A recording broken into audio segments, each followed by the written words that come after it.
Telangana news में आपका इस्तकबाल। मैं हूं आपके साथ आपका मेजबान रहीम अहमद खान। नजर डालेंगे रियासत तेलंगाना की तमाम बड़ी खबरों पर। आगाज करेंगे हेडलाइंस के साथ। हैदराबाद में Falaknuma parallel road over bridge अवाम के लिए खोल दिया गया। मकामी लोगों के साथ साथ हजारों सयाहों का सफर सहल और तेज हो जाने की उम्मीद।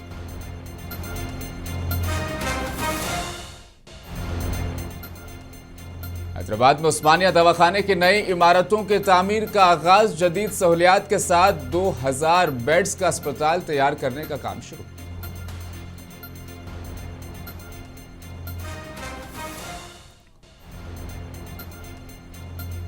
वारंगल में मुस्लिम पर्सनल लॉ बोर्ड के जिम्मेदारान की प्रेस कॉन्फ्रेंस। जिले के वक्फ जायदादों का उम्मीद पोर्टल पर इंदराज कराने पर दिया जोर।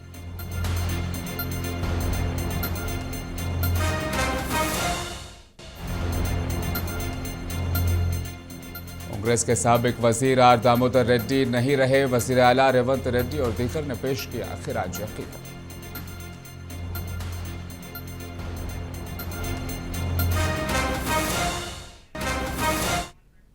आगाज रियासत की बड़ी खबर के साथ करेंगे। हैदराबाद के फलकनुमा में नया पैरेलल ओवर रोड ब्रिज अवाम के लिए खोल दिया गया है। इसके इफ्तिताही तकरीब में रियासती वजीर पूनम प्रभाकर ने इसका इफ्तिताह किया। तकरीब में रुकन parliament Asaduddin Owaisi, GHMC mayor Gadwal Vijayalakshmi, अराकीन असेंबली और पार्लियामेंट और दीगर आला हुकाम भी मौजूद थे। तामीराती काम की शुरुआत के तकरीबन 4 साल के बाद मुकम्मल होने वाला यह ब्रिज 360 मीटर तवील है और 4 लेन वाले इस पुल से चंद्रयान गुट्टा से चार मीनार तक के ट्रैफिक जाम को कम करने में मदद मिलेगी।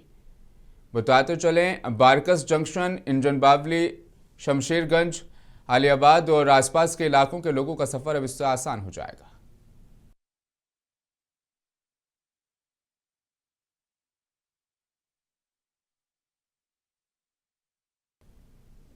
AIMIM सरबराह असदुद्दीन ओवैसी ने कहा कि हमारी मसाजिद छीनी जा रही हैं और इस मुल्क में आई लव मोदी कहना जायज़ है, मगर आई लव मोहम्मद कहना काबिल एतराज़ बना दिया गया है।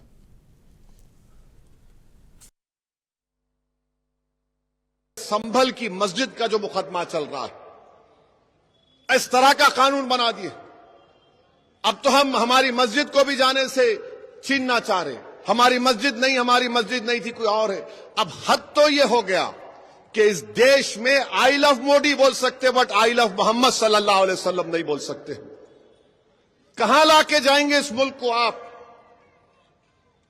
आई लव मोदी बोलो, कोई इतराज नहीं, पोस्टर लगाओ, खुश हो जाएंगे। मीडिया के लोग 10 आके बोलेंगे, अब एक 10 बुरखा पोश खवातीन को रखो, एक 3-4 को रखो, दाढ़ी टोपी, देखो ये लोग लेके चल रहे। मगर अगर वही लोग आई लव मोहम्मद सल्लल्लाहु अलैहि वसल्लम बोले, नहीं ये ठीक नहीं। क्या करना चाह रहे आप इस देश का? अगर मैं मुसलमान हूं तो मोहम्मद सल्लल्लाहु अलैहि वसल्लम की वजह से मुसलमान हूं। मैं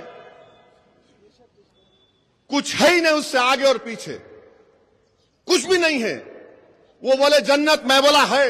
वो बोले जहन्नम, मैं बोला है। वो बोले कुरान अल्लाह का कलाम मुझ पे उतरा, हम बोले आमीन, हम मानते उसको।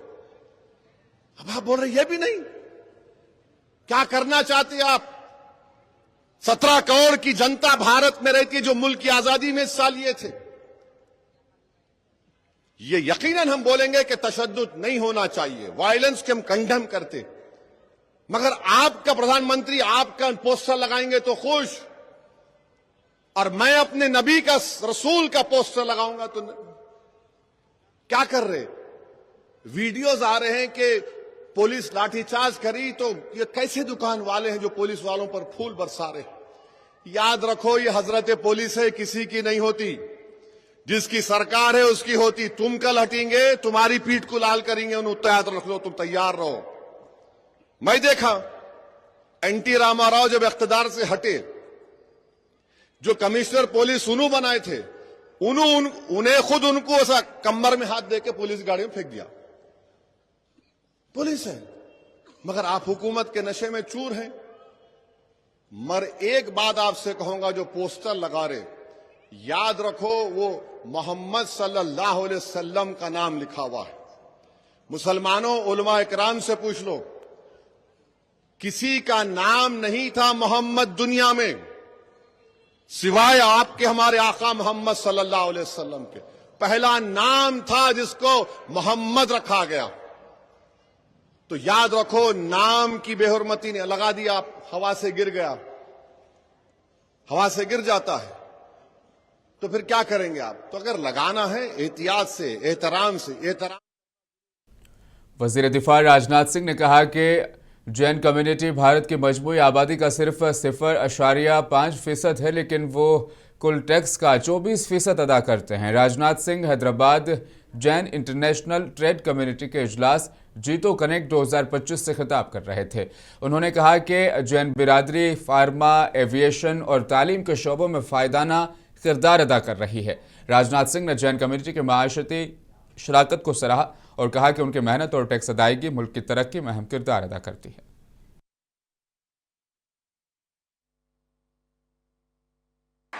साथियों, मैं इस मंच से जैन इंटरनेशनल ट्रेड ऑर्गेनाइजेशन के राष्ट्र और समाज के उत्थान में उनके कंट्रीब्यूशन के लिए मैं हृदय से सराहना करता हूं। मैं देख रहा था कि आपने इस संस्था की स्थापना 2007 में की, तब से लेकर आज तक इतने कम समय में इस ऑर्गेनाइजेशन ने जिस प्रकार अपने कार्यों और दृष्टिकोण से समाज में एक अपनी सशक्त पहचान बनाई है, वह वास्तव में प्रशंसनीय है। आज जीतो न केवल भारत में बल्कि अंतर्राष्ट्रीय स्तर पर भी एक प्रभावशाली और संगठित शक्ति के रूप में खड़ा हुआ है। आपके तो नाम का साज फार्म ही है जीतो। जहां रहो वहां जीतो, जहां रहो वहां पर विजय हासिल करो, विक्ट्री हासिल करो।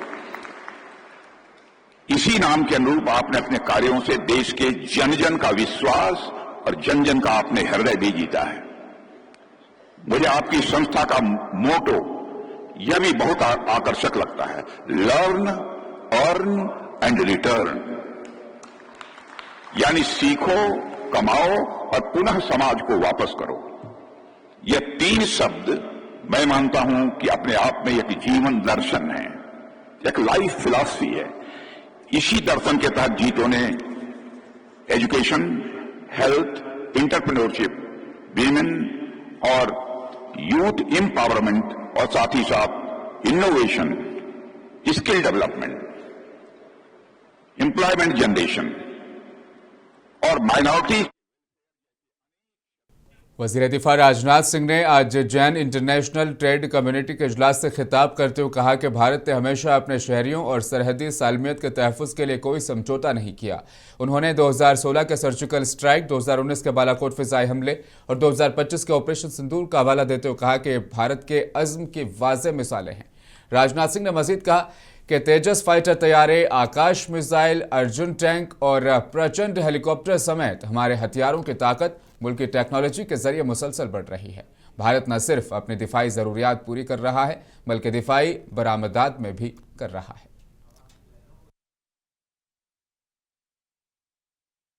डिफेंस सेक्टर में भी भारत सेल्फ रिलायंस की ओर तेजी से कदम आगे बढ़ा चुका है।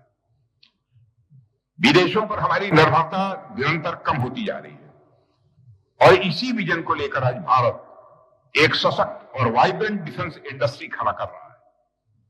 हम अपनी सुरक्षा के लिए बहुत हद तक डिफेंस इंपोर्ट पर पहले निर्भर रहा करते थे, लेकिन आज हालत बदल रहे हैं। अब हर पुर्जे, हर हथियार, हर प्लेटफॉर्म पर गर्व से लिखा जा रहा है मेड इन इंडिया।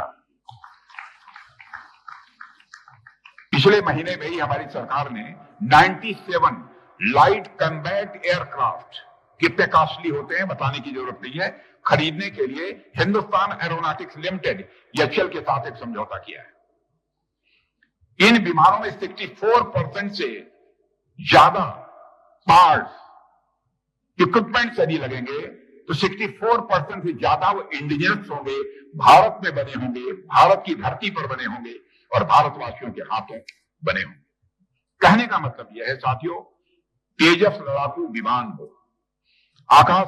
तेलंगाना के वजीर IT व सनअत श्रीधर बाबू ने आज जीतो कनेक्ट 2025 के इजलास में कहा कि रियासत तेलंगाना मुस्तकबिल को सिर्फ देख नहीं रही बल्कि उसे खुद तामीर कर रही है। उन्होंने कारोबारी शख्सियात पर जोर दिया कि वो रियासत में सरमायाकारी के मौके तलाश करें, क्योंकि तेलंगाना की वो वाहिद रियासत है जहां पायदार तरक्की के अच्छे मौके मौजूद हैं। श्रीधर बाबू ने मजीद कहा कि तेलंगाना की मईशत को 2047 तक $3 खरब तक पहुंचाने का मंसूबा है और $1 खरब हासिल करने में 1 दहाई लगती है। लिहाजा रियासत मुसलसल इस हदफ की जानिब काम कर रही है। उन्होंने बताया कि रियासत में टेक्नोलॉजी, फार्मा, इलेक्ट्रिक गाड़ियाँ और सेमी कंडक्टर्स में लीडर्स मौजूद हैं और छोटी व दरमियाना दर्जा की सनतों के लिए मुतहरिक और नई पॉलिसी भी मुतारिफ कराई गई है।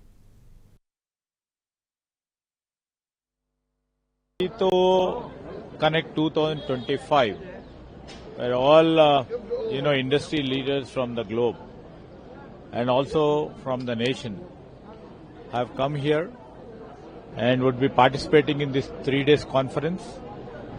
And the appeal to them is they have come to the right city, where their alliances, their partnerships, and the partnership with the state will be more valued. And in times to come, we would like to see them as esteemed partners for our state. State as such is moving to the next level of industry, next level of IT. And, this is the right time. Basically, state is in the forefront of the governance and trying to create a new green city and also trying to create one dedicated AI city and also see that tomorrow's level infrastructure is being built. वज़ीर आला रेवंत रेड्डी ने अपने आबाई गांव कोंडा रेड्डीपल्ली में दशहरा मनाया। यहां उनका शानदार इस्तकबाल किया गया। रिवायत के मुताबिक यहां उन्होंने पूजा के रसूम भी अंजाम दी और करोड़ों रुपए के तरक्याती मंसूबों का इफ्तिताह किया। वज़ीर आला ने अपने दौरे का इख्तिताम पर रियासत की खुशहाली के लिए प्रार्थना की। दशहरे के मौके पर सीएम रेवंत ने कोडंगल के मकामी मकीनों के साथ वक्त भी गुजारा और वक्फ कमेटी के रुकन यूसुफ की दावत पर उनके घर दोपहर खाने में शरीक हुए। बताया गया कि वज़ीर आला रेड्डी हर साल दशहरे के मौके पर अपने आबाई गांव जाते हैं, जहां अवाम का प्यार, रिवायत और मिट्टी से लगाव उनके इस रिश्ते को मजबूत रखता है।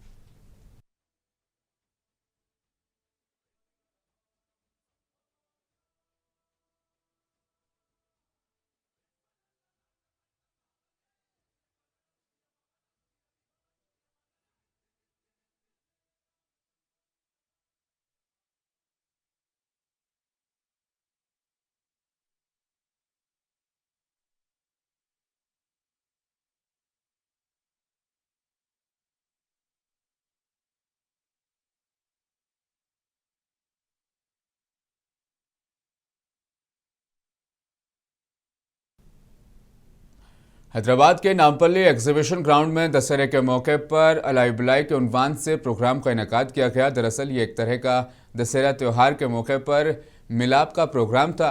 बीजेपी के सीनियर कायद दत्तात्रेय की क़यादत में यह इजलास मुनक़िद हुआ। उन्होंने साल 2005 में इस तरह के प्रोग्राम की बुनियाद रखी थी। इस साल प्रोग्राम का थीम ऑपरेशन सिंदूर रहा। तकरीब में governor Jishnudev Varma, major general Ajay Mishra, सियासी रहनुमा, फिल्मी शख्सियात, रियासती वज़रा, पीसीसी सदर महेश कुमार गौड़ समेत मुतअद्दिद शख्सियात ने शिरकत की। मरकजी वज़ीर अर्जुन राम मेघवाल भी इस प्रोग्राम में शामिल रहे।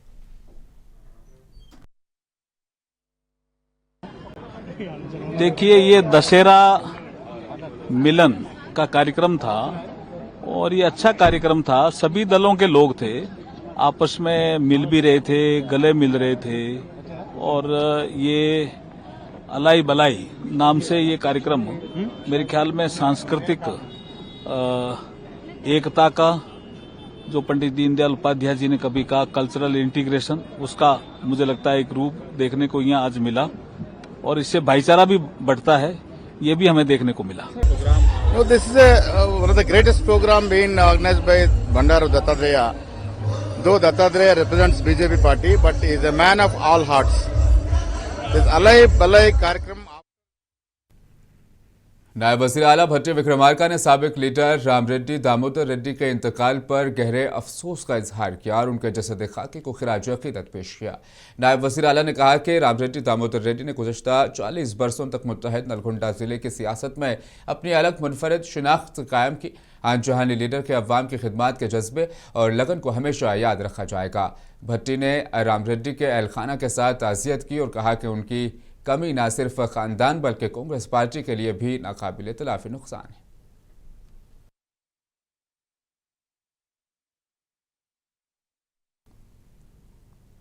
वज़ीर आला रेवंत रेड्डी ने आंजहानी लीडर रामरेड्डी दामोदर रेड्डी के इंतकाल पर अहल खाना से मुलाकात की। सीएम रेवंत हैदराबाद में आंजहानी लीडर के घर पहुंचे थे। उन्होंने दामोदर रेड्डी के जसद खाकी को खिराज अकीदत पेश किया और कहा कि दामोदर रेड्डी अवाम के करीब रहने वाले सियासतदां और रहनुमा थे और उन्होंने मुत्तहिदा नलगोंडा जिले की सियासत में अपनी अलग शिनाख्त कायम की। चीफ मिनिस्टर ने रामरेड्डी दामोदर रेड्डी के बेटे सुरोत्तम रेड्डी को हिम्मत देते हुए कहा कि कांग्रेस पार्टी हमेशा उनके साथ खड़ी रहेगी और उनके साथ ताउन जारी रखेगी।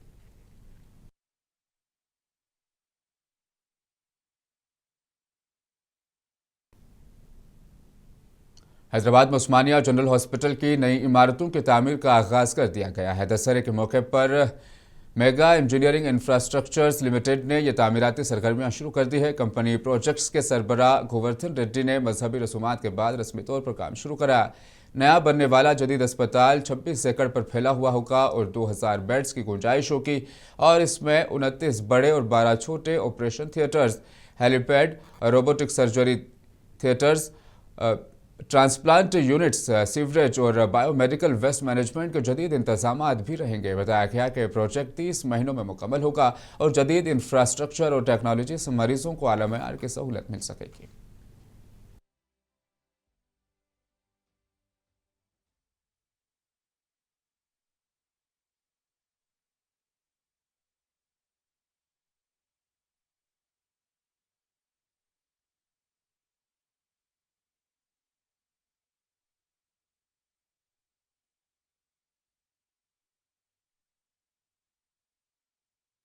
All India Muslim personal law board के ज़रिए तमाम वक्फ एक्ट 2025 के मौजू पर कौमी workshop India Islamic cultural centres में मुनक़िद हुआ। वर्कशॉप में तेलंगाना के शहर वरंगल से 5 रुकनी वफद ने हिस्सा लिया, जिसमें MLA जलील खान, MA कुद्दूस, सैयद सुबहानुद्दीन, हाफिज मुनव्वर हुसैन और MA मंसूर खान शामिल थे। वरंगल वफद ने हनुमाकुंडा में प्रेस कॉन्फ्रेंस करते हुए कहा कि वरंगल जिले के वक्फ जायदादों का उम्मीद पोर्टल पर इंदराज करवाना चाहिए। इंदराज से कबल वकला और महकमा रेवेन्यू के साबिक अफसरान से मशवरा करना ज़रूरी है ताकि कानूनी मुश्किलात न सामने आए। जिला सतह पर टीमें तश्कील देकर मंडल, तालुका और गांव तक रसाई हासिल की जाए। मस्जिद, कब्रिस्तान, दरगाह और दीगर वक्फ इमलाक के रजिस्ट्रेशन का कागजात को दुरुस्त किया जाए या नए इंदराज करवाए जाए।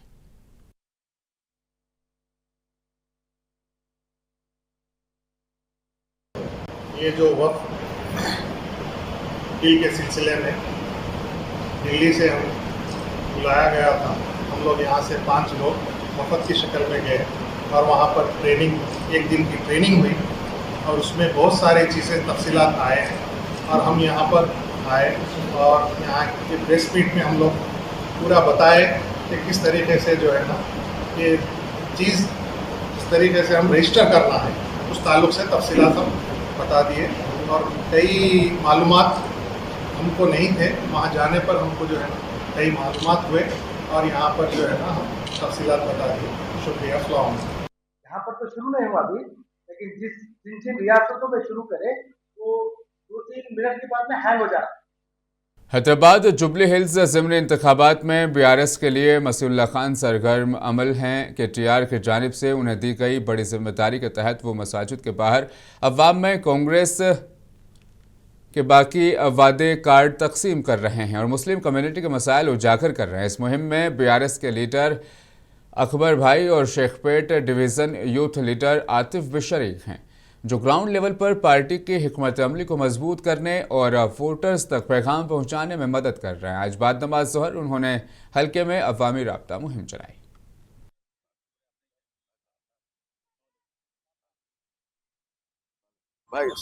पूरे रियासत तेलंगाना में आप देख सकते हैं कि क्या हालात हो रहे हैं, मुसलमानों के साथ कैसी कैसी नाइंसाफी हो रही है।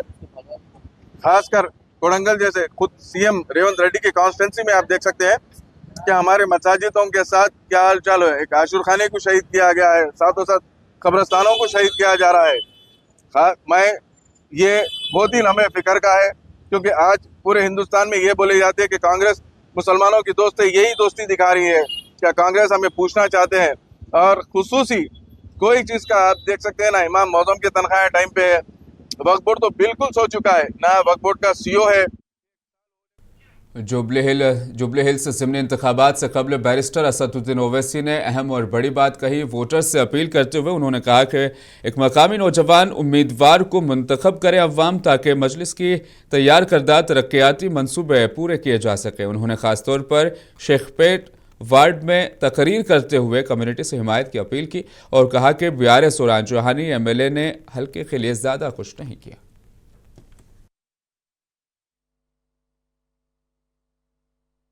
अब आने वाले ज़िमनी इंतखाबात हैं और मेरी आपसे अपील है कि हमको और इस असम्बली के राय दहिंदगान को एक ऐसे उम्मीदवार को कामयाब करना है जो मुकामी होगा और फ़ाल और हरकियाती होगा।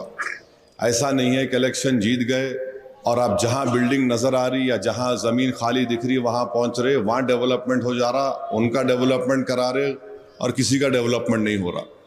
हम उम्मीद करते हैं कि यहाँ की राय दहिंदगान एक मुकामी आदमी को और एक फ़ाल और हरकियाती उम्मीदवार के हक़ में अपने वोट का इस्तेमाल देंगे और इंशाअल्लाह ताला हमको हर हाल में कोशिश करना है कि हम बीजेपी को यहाँ पर ज़मीन उनकी कम कर दें, बीजेपी यहाँ से ताकत हासिल ना कर सके। ये आपको और हमको मिलकर कोशिश करना है इंशाअल्लाह ताला। तेलंगाना बीजेपी के स्टेट लीगल सेल का इजलास हैदराबाद के नामपल्ली बीजेपी दफ्तर में मुनाकिद हुआ। इजलास में मुख्तलिफ अहम कानूनी अमूर पर तबादला ख्याल किया गया। मुमलिकती वज़ीर कानून अर्जुन राम मेघवाल इजलास के मेहमान खुसूसी थे। इस मौके पर बीजेपी के रियासती सदर एन रामचंद्र राव, मरकजी वज़ीर जी किशन रेड्डी, पार्लिमानी बोर्ड के अराकीन, नेशनल OBC मोर्चा के सदर, अराकीन पार्लियामेंट और कानूनी सेल के कन्वीनर समेत दीगर अहम रहनुमा भी मौजूद थे। इजलास में रियासती कानूनी उमूर की हिकमत अमली और आइंदा इक़दामात पर तफसीली गौर किया गया। मेदक जिला नरसापुर असेंबली हल्के में शिवमपेट मंडल में MLA सुनीता लक्ष्मण रेड्डी ने उनके हाथों से मुस्तकीन में चीफ मिनिस्टर रिलीफ फंड्स के चेक्स तकसीम किए गए। ये चेक्स मुख्तलिफ मंडलों के मुस्तकीन में तकसीम किए गए। इस मौके पर BRS लीडर मंसूर अहमद, शेख लियाकत व दीगर भी मौजूद थे। रुकन असेंबली सुनीता लक्ष्मण रेड्डी ने कहा कि चीफ मिनिस्टर रिलीफ फंड गरीबों के लिए अहम सहारा है। गरीब लोगों को इस फंड्स के जरिए बहुत फ़ायदा पहुंचा रहा है।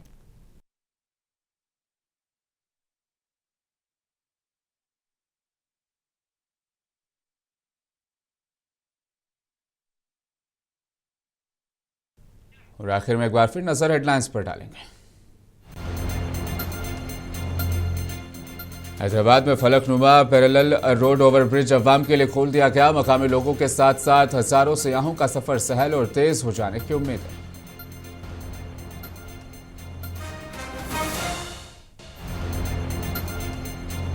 हैदराबाद में उस्मानिया दवाखाने की नई इमारतों की तामीर का आगाज। जदीद सहूलियात के साथ 2000 बेड्स का अस्पताल तैयार करने का काम शुरू।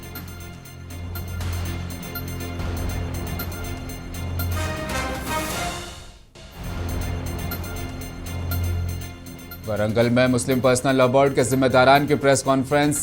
जिले के वक्फ जायदादों का उम्मीद पोर्टल पर इंदराज कराने पर दिया जोर।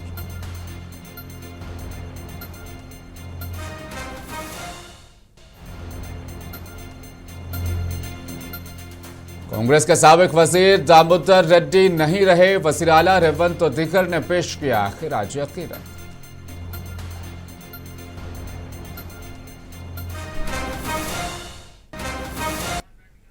तेलंगाना न्यूज में फिलहाल बस इतना ही। मुझे दीजिए इजाजत। बने रहे मुंसिफ टीवी के साथ।